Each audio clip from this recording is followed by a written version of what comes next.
Okay, we're looking forward to our financial forecast on this Wealth Wednesday. We're diving into goals with investment specialist Yvonne Delry from First Ontario Credit Union. She's registered with Credential Asset Management to provide investment advice. So, what's the first thing you need to do?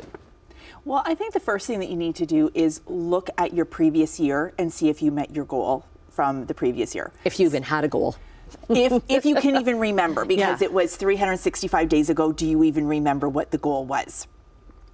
If you don't remember what the goal was, then perhaps it was because you didn't set it specific enough or you set up too many priorities.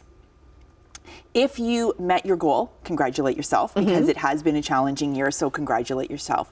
If you're unsure, again, maybe it was just because you didn't set it specific enough. If you didn't meet your goal, it might have been because you were trying to overachieve, so it was not obtainable. Or maybe you set too many priorities and were not specific enough as to what your goal is. Okay, so for people listening or watching out there that think, I don't even know where to start, what are some financial goals? So some financial goals are, one of the common ones are save money. So you want to assess what your short-term, mid-term, long-term goals are. So maybe saving for the down payment of a house, retirement, paying down debt. That's always a common one. So you want to look at, okay, what is your debt? And we want to tackle the ones that are the highest paying interest. Then we want to look at, okay, well, if I have existing investment accounts, what are the investments? How do they work? What are my objectives? What are my risk tolerances? Do my existing investment accounts, are they going to get me where I need to go? And then we've talked about wills and power of attorneys in previous Wealth Wednesdays. So again, we want to just make sure we have them updated and that we even have wills and power of attorneys. So that's where your short-term, mid-term, and long-term goals are. And is it a good idea to kind of set a goal for a short-term goal? I want to save or cut my spending by this much, like a month or a week? You want to be specific. So I say financial goals should be something that you set at the beginning of the year and work towards them throughout the year. So you do want to be specific with your goal. So say you say, I want to save money.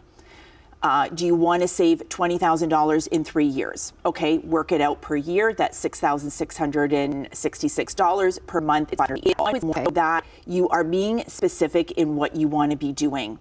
Also, write down your goals. Keep them somewhere where you can look at them often and be reminded of these goals on a regular basis. Maybe on your laptop or your computer screen. If you're about to do online shopping, it's like, oh, there's my, maybe I don't need that. We also want to assess our net worth year over year. So net worth is where we add up all of our liquid assets, fixed assets, and subtract our debt towards that, because we want to be moving forward year over year with our net worth. And then we also want to be budgeting. I talk about this all the time. Know what your net income is minus your fixed expenses, because that surplus is then divvied out to all of these goals. And once you really understand what your finances are, it's going to make reaching your goals that much easier. Yeah, and hopefully you have a surplus, because you've got to be brutally honest with yourself of what you spend. And that's why we say, understand what your fixed expenses are and what your net income is. So there's always two ways to fix your goals. So either make more, spend less. Okay. Right? So dream, plan, achieve. Okay. Some good ways to start off the new year. Thanks very much, Yvonne. And we'll get all of Yvonne's contacts up on our website, chch.com/morninglive.